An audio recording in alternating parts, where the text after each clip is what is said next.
Welcome. My name is Lana Labonte, and you are now viewing me in my living room.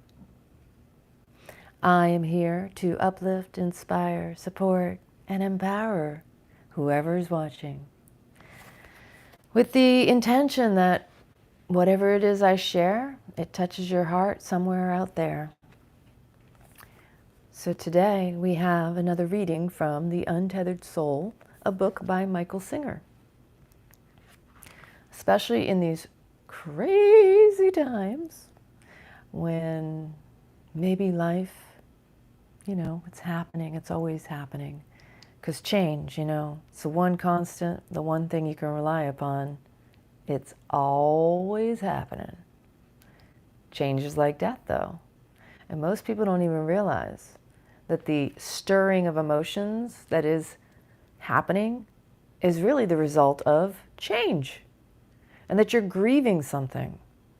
And that in order to get over the humps, to, maybe not feel so disrupted, would be to recognize that change is occurring in your life. And that change is stirring something within you. Doesn't matter what the change is. It could be something small, it could be something huge, it could be a bunch of little changes. Because change is always happening. You can't even deny that. You can't turn around and say, "Oh, I'm going to avoid change." How are you going to do that? Your cells are constantly regenerating. You're taking in a breath that changes you in every moment. Oh, a thought dropped in that changed you because it changed your focus. It changed your breathing because thoughts affect the breathing. Everything affects everything. Hence, change is always happening. It's like the domino effect. You can't have something without the influence of something else, and vice versa. Like, that's the other craziness, is that we're all being influenced from the internal out and from the external in. We're influencing, we're being influenced. And if you're someone who fears change, or fears at all, if you have a lot of fears, you're going to have problems. Maybe you already do. Because change is occurring within you, and around you, and everywhere else. And nobody is immune. But if you acknowledge the fact that emotions are stirring, that's an indicator that something is changing, that you maybe have a hold on, a grip on, that, no, I don't want to let it go. Oh, I don't want that. You're trying to push it away. The push-pull. You can't have what you claim unless you let go of what you're clinging to. If your hands are clenched around something and you're screaming blue bloody murder, throwing a temper tantrum, I don't wanna. Which is it? You don't wanna let go? Or you don't want to allow? In previous videos, I've talked about how most of the time people will tell a story around what they don't want, about the story of a drama, of a trauma in their past, and not even realize they're fueling it. And that every time you tell the story, you're re-experiencing the trauma and the drama, and you're reinforcing it so that it sticks around longer. Everything lingers longer when you keep on focusing your attention on it. Those energy holds, right? So you talk about it, you think about it, you say you don't want it, but that's all you got going. Like, that's the unconscious program. It's your driver, and you don't realize that it's running the show. Again, the belief systems are BS. If we don't challenge them, what makes us think we're going to change anything in our lives? Again, the definition of crazy is doing the same thing over and over again and expecting a different result. It's a madhouse. It's a clown show out here. We're a bunch of monkeys running around flinging our shit at everybody because we're just so up in our shit. And when we don't own all those little aspects of ourselves, then they own us. And so again, if you have something stirring, that just means you're just not adjusting to the changes that are happening. And maybe you do need to sit in the muck to recognize, oh man, I'm just grieving the fact that that's no longer going to be that way, or that I want that person in my life, or that whatever, insert your holding, your resistance to letting go. Because where attention goes, energy flows. Whether we like it or not, the more mindful you are about it, the more aware you are of where you're feeding your energy, the less likely you're going to allow it to continue if it's something that really isn't serving you. And you confront that and go, wow, you know what? This is not what I want. If you can take a step back and acknowledge that, wow, I've been telling a story, and it's not even the story I want to tell. I'm just in a habitual routine of repeating myself. Anybody ever done that? I am that too. That, excuse me, this monkey show, I'm a part of it too. So when I speak from my personal experience, because that's all I got to go on. I'm not going to speak for someone else. But if it resonates, let me know in the comments. Let me know, what is it that drives you? Do you know what your fears are? Do you know who you are? Most of the times we don't know ourselves. And that is at our own demise. That when we don't know ourselves, that's why it's easier for others to take advantage of us. And then we blame the other person when in reality we allowed it out of an old fear, an old trauma, people pleasing, fear of abandonment, fear of rejection, insert whatever it is. It doesn't make it right or wrong, it just is. And just in the awareness of that, the mindfulness, it lightens your load. So when we become more aware of our patterns, we tap within, slow down, take a deep breath with me, come on.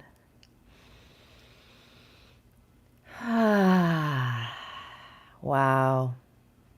Boy, my mind is clever, right? When you slow down, you become present in the moment with the breath. Lock into the gift of the now. That's where all the gifts are presented, in the present. When you breathe into the space of the moment, it serves up another opportunity for awareness and diving deep within this mind.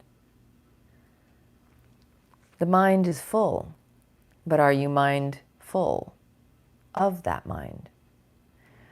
Again, you master the breath, you become more present with the gift of the now, the more aware you become of the fullness of your mind and how it's running the show. We bring the unconscious to the conscious because that's our programming. You can't change what you don't know.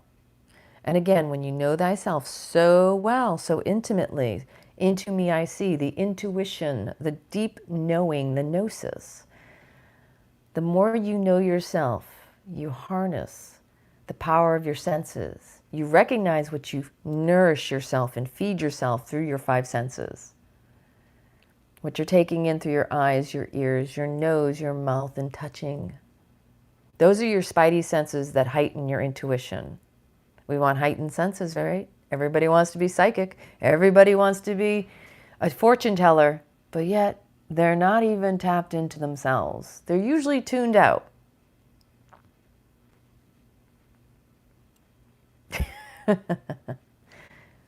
Just some, whiz bits out of my mind.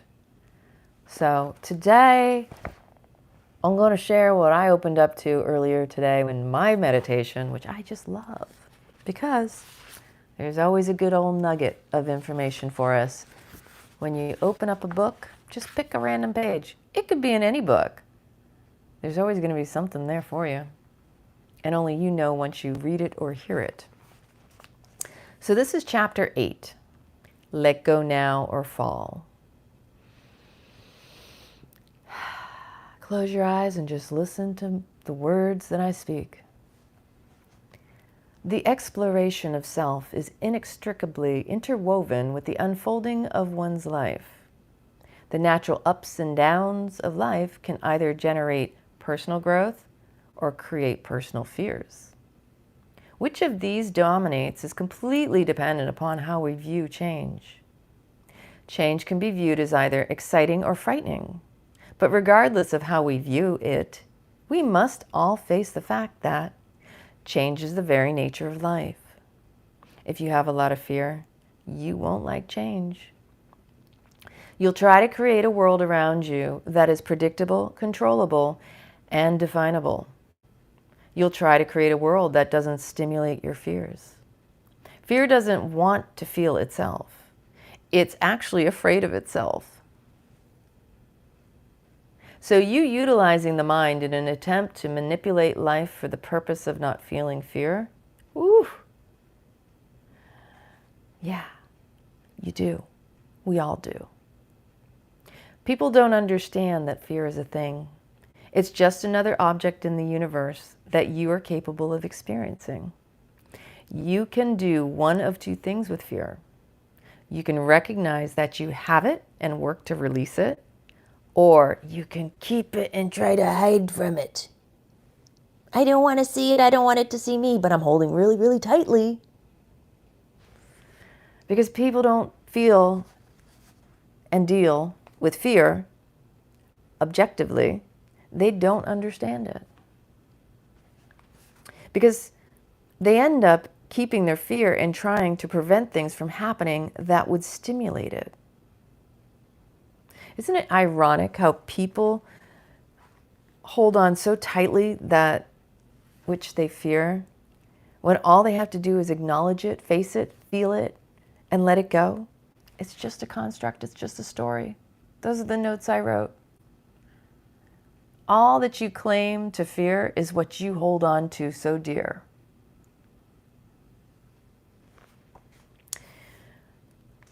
They go through life attempting to create safety and control by defining how they need to be in order to be okay. This is how the world becomes frightening. This may not sound frightening, it may sound safe. Let me know in the comments, which one are you? But it's not. If you do this, the world truly becomes threatening. Life becomes a me against it situation. When you have fear, insecurity, or weaknesses inside of you, and you attempt to keep it from being stimulated, there will inevitably be events and changes in life that challenge your efforts. Because you're resisting the changes, you feel that you are struggling with life. You feel like this person is not behaving the way they should, and this event is not unfolding the way you want. You see situations that happened in the past as disturbing, and you see things down the road as potential problems. Your definitions of desirable and undesirable, as well as good and bad, all come about because you have defined how things need to be in order for you to be okay. Anyone out there resonate with this? It's like whatever you feel is against you is really just your fear. So when you recognize that you have this, they're against me, or the situation's against me, or something isn't for you, that's ultimately revealing what your real, truest fear is. If you get in those moments, stop and take a moment to reflect. Wow, I'm afraid of that? Really? Like, what's the worst that could happen? Is it really true? Am I making up a story? Like, really confront that crap. Because that's all it is it's a story, and you created it, and you can change it. It's always a choice. We all know that we're doing this, but nobody questions it.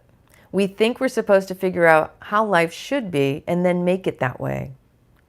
Only someone who looks deeper and questions why we need the events of life to be a particular way will question this assumption. How did we come up with the notion that life is not okay just the way it is? Or that it won't be okay the way it will be? Who said that the way life naturally unfolds is not all right? Got to question the questions. The answer is fear says so. The part of you inside that's not okay with itself can't face the natural unfolding of life because it's not under your control. If life unfolds in a way that stimulates your inner problems, then by definition, it's not okay. It's very, very simple, really. That which doesn't disturb you is okay, and that which does disturb you is not. We define the entire scope of our outer experience based on our inner problems. If you want to grow spiritually, you have to change that. If you are defining creation based upon the most messed up part of your being, what do you expect creation to look like? It's going to look like a frightful mess. As you grow spiritually, you will realize that your attempts to protect yourself from your problems actually create more problems. If you attempt to arrange people, places, and things so they don't disturb you, it will begin to feel like life is against you.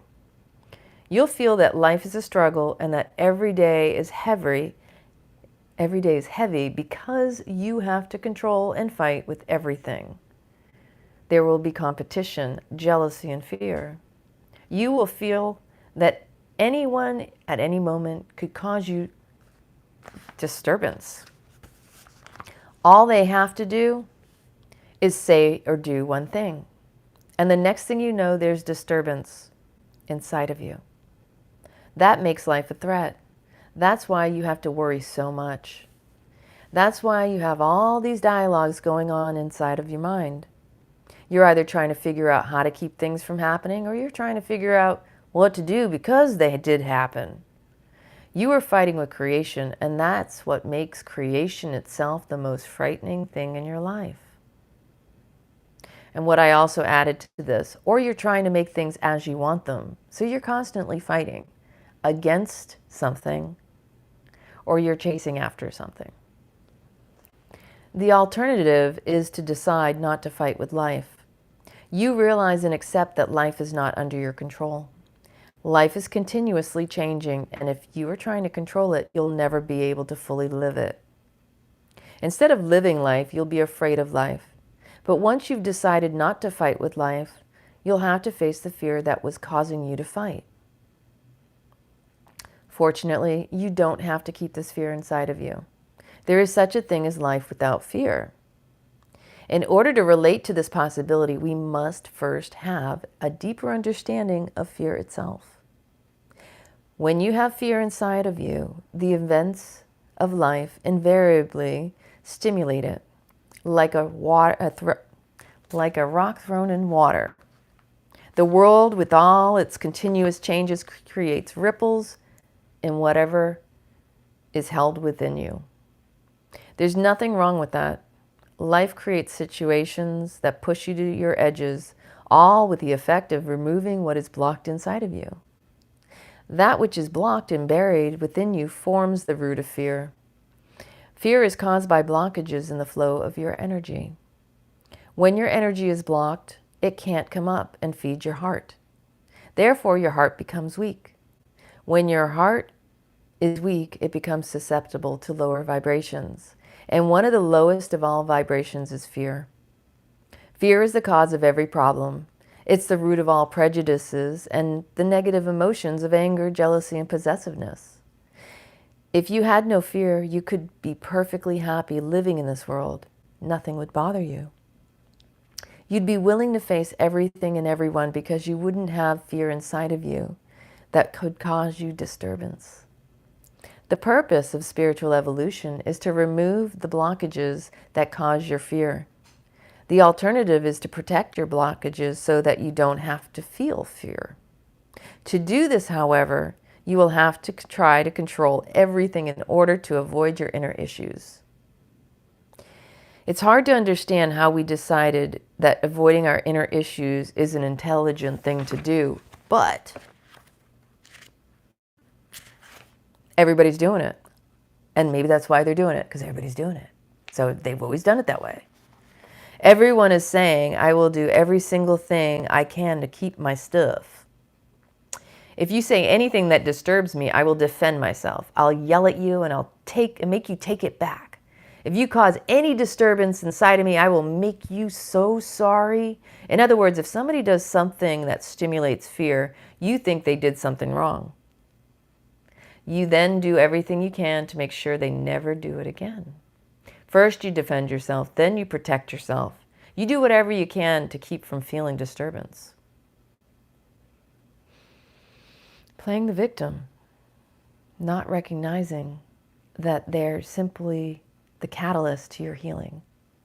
And that when we're unwilling to feel, it can't be revealed that the fear is at the root of it all. So we numb out our feelings, and when you numb the pain, you numb the joy. When you avoid the fear, you create more problems for yourself, creating a story even worse than the one you initially started. Eventually, you become wise enough to realize that you do not want that stuff inside of you. It doesn't matter who stimulates it. It doesn't matter what situation hits it. It doesn't matter whether it makes sense or whether it seems fair or not. Unfortunately, most of us are not that wise. We're really just trying to be free of our stuff. We're trying to justify keeping it too. If you truly want to grow spiritually, you'll realize that keeping your stuff is keeping you trapped. Eventually, you'll want out at any cost. You will then realize that life is actually trying to help you. Life is surrounding you with people and situations that stimulate growth. You don't have to decide who's right or wrong. You don't have to worry about other people's issues. You only have to be willing to open your heart in the face of anything and everything and permit the purification process to take place. When you do this, the first thing you'll see is that situations will unfold that hit your stuff. But in truth, that's exactly what has been happening your entire life. The only difference is that now you see it as a good thing because it's an opportunity to let go. The stuff that holds you down periodically rears its head.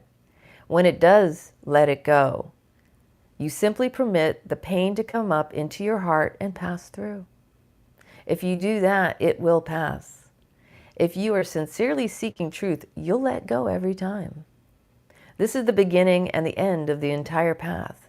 You surrender yourself to the process of emptying yourself. When you work with this, you start to learn the subtler laws of the process of letting go. There is a law you will learn very early in the game because it is an unavoidable truth. You will learn it early, but you will fall many times while trying to adhere to it. The law is very straightforward. When your stuff gets hit, let it go right then because it will hit harder later. It won't be easier if you explore it or play with it, hoping to take the edge off. It won't be easier to think about it, talk about it, or try to release only part of it at a time. If you want to be free of the core of your being, if you want to be free to the core of your being, you must let go right away because it will not be easier later. Just what I was saying. The more we try to cover something up, the more junk we got. We put more in our suitcase, our backpack, as a result of avoiding one little thing.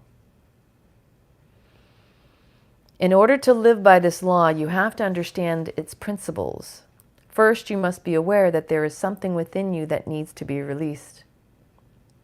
You must then be aware that you, the one who notices the stuff coming up, are distinct from what you are experiencing. You are noticing it, but who are you? This place of centered awareness is the seat of the witness, the seat of the self. That is the only seat from which you can let go. Let's say you notice that something in your heart gets hit. If you let it go and stay in the seat of awareness, what you are noticing will pass. If you don't let go and instead get lost in the disturbed feelings and thoughts that arise, you'll see a whole sequence of events unfold so quickly you won't know what hit you. And they usually build up from one thing from the past. So when we're continuing to repeat the same patterns, we're experiencing it at greater velocity, like It just builds more momentum. So the sooner we clear our junk, the freer we become. We become liberated.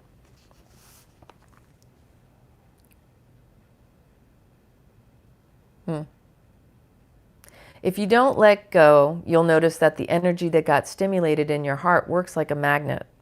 It's a phenomenally attractive force that will pull your consciousness into it. The next thing you know, you won't be there. You won't maintain the same perspective of awareness that you had when you first noticed the disturbance. You will leave the seat of the objective awareness from which you saw your heart begin to react, and you will get involved in the shifting energies coming from your heart. Sometime later, you'll come back and realize you weren't there. You'll come back and realize that you were totally lost in your stuff. Then you will hope that you didn't say or do anything you'll regret. You'll look at the clock and 5 minutes will have gone by, or an hour, or even a year. You can lose your clarity for quite some time. Where did you go? How did you come back?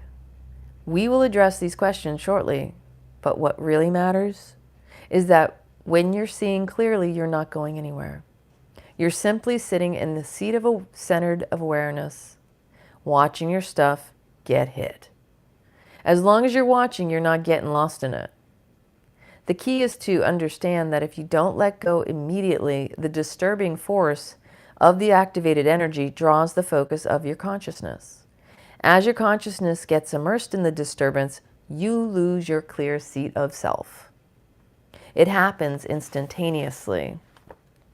There's no feeling of going anywhere any more than there is when you leave the room by getting absorbed in a book or TV show. You simply lose the fixed point of consciousness from which you were objectively aware of your surroundings. Your consciousness leaves the centered position of witnessing the many energies around you, and you get sucked into focusing on just one of them. Anyone else out there ever had that happen? Plenty of times, for sure. And I just want to say, for me personally, what I feel in my heart is really just a hit to my ego and my mind. So I know he keeps referencing the heart, that the heart gets hit. It feels like the heart because it's the head. The heart will never lead you astray. It's the head that gets in the way. This leaving of the seat of self is not generally a willful act. The laws of attraction will cause it to happen. Consciousness is always drawn to the most distracting object. The bump toe. And we're back. Yes.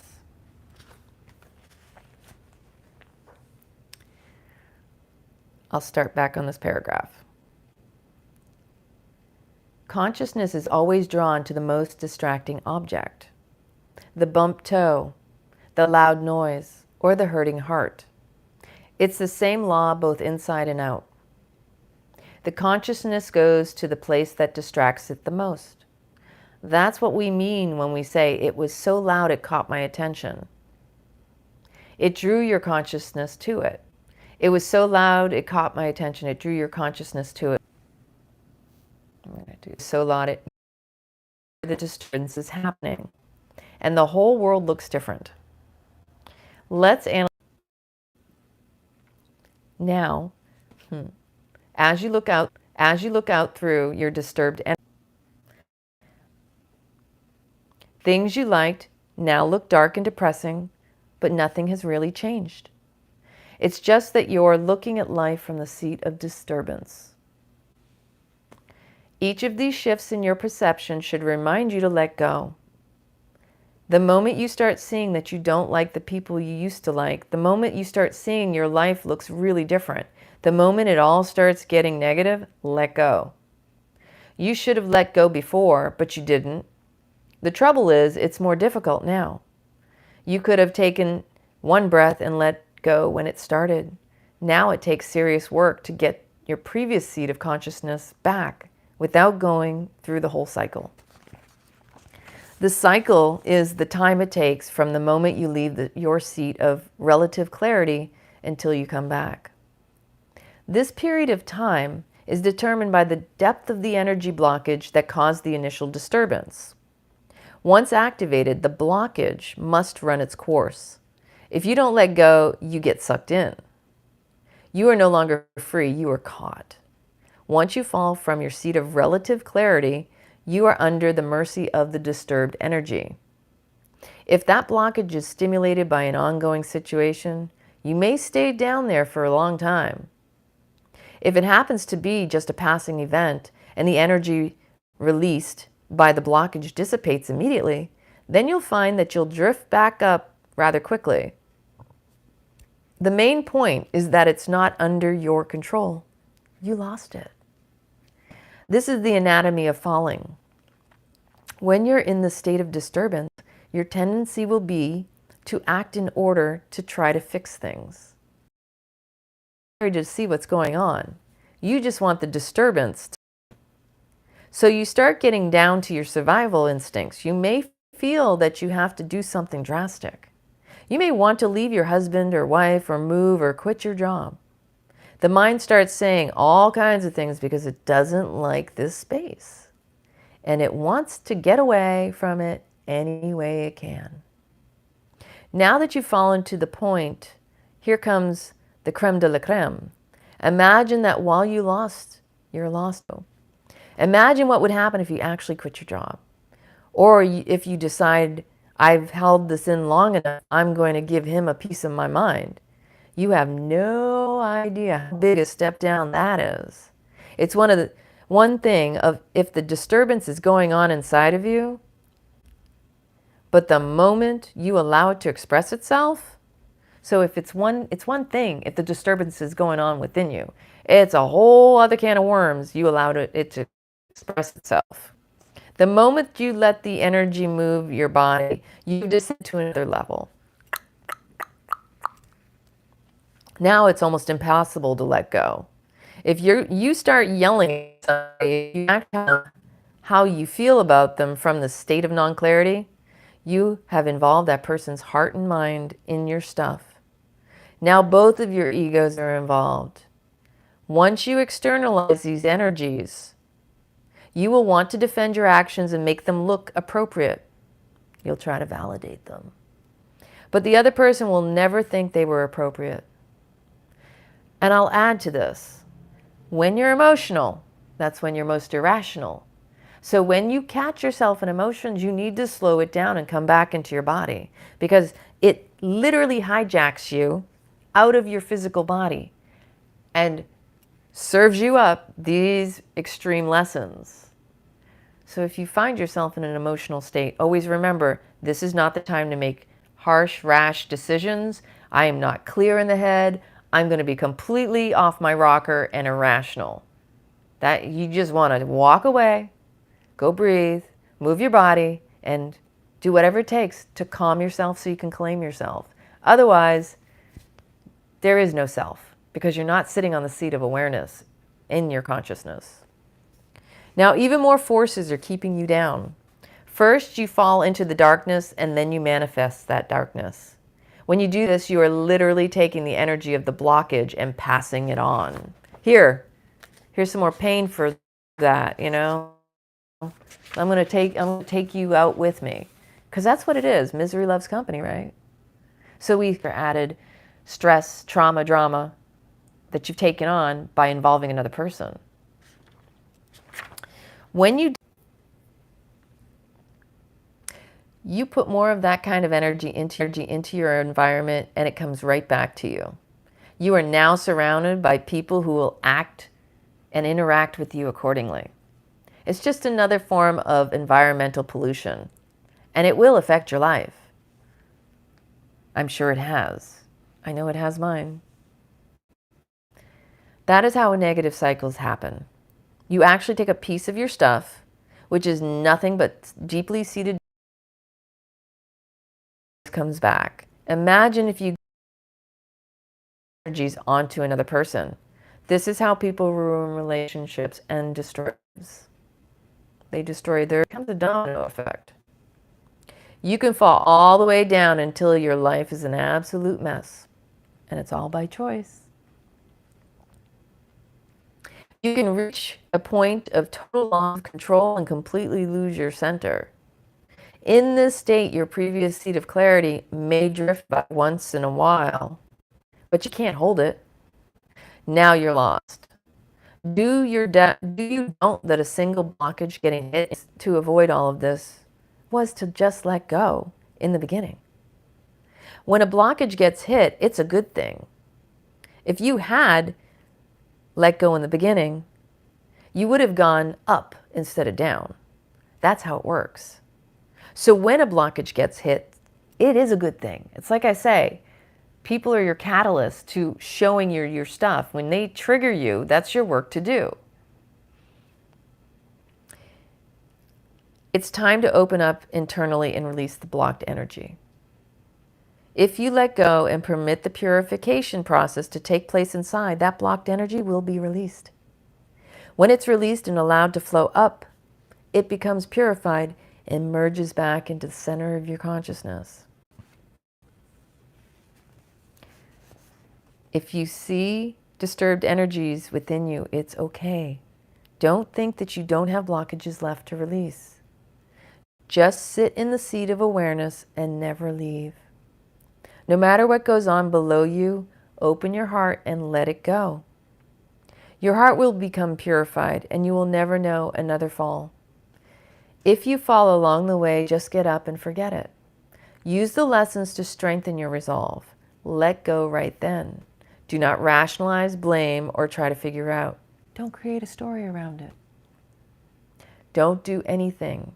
Just let go immediately and allow the energy to go back to the highest center of consciousness it can achieve.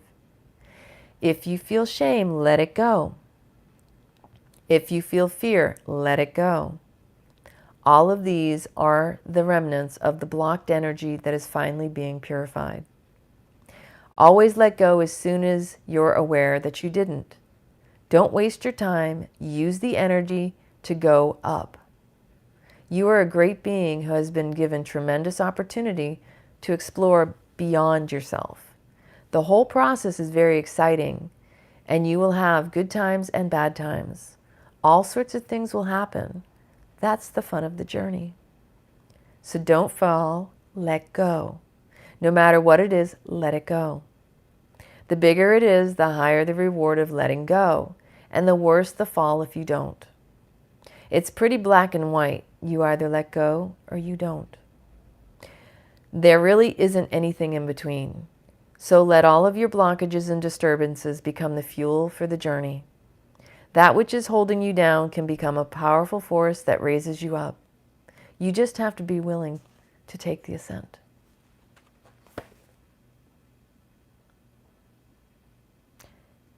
I know I speak for myself and probably plenty of others when I say that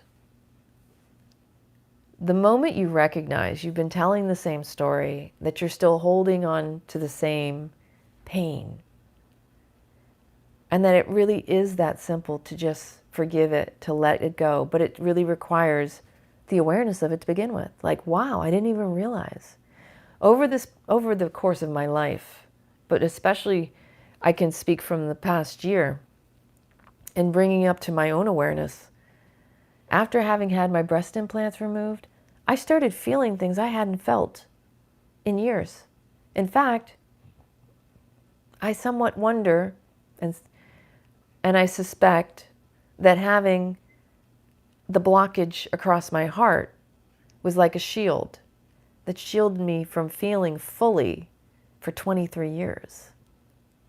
And so when I share that, I speak from a place of, wow, there were some things that have come up over the past year that I didn't even realize I actually cared about. And maybe I didn't express those things to people in my life at those times. And so when I reached out to some people, they didn't necessarily want to hear it. They didn't respond. And that kind of stung. It hurt. As well as people I addressed that didn't want to feel how I felt hurt. Because I'm a strong person. Nobody thinks I have, pain, that I'm hurt, that things that they may say, the way they may say them, if they're condescending or assuming with me, that maybe that stings me or that they could affect me that way. we have to be really conscientious and conscious of the words we choose and the tone and the inflection and the energy we're emitting, because it's felt. Energy is felt. And if you're thinking or feeling something about somebody, I guarantee they're picking up on it. More people are more sensitive than they realize. Some are conscious of it, and some of them, they're still picking up on it. They're just not aware that's what they're picking up on. So always being an awareness of, are you being intentional with your words and your thoughts?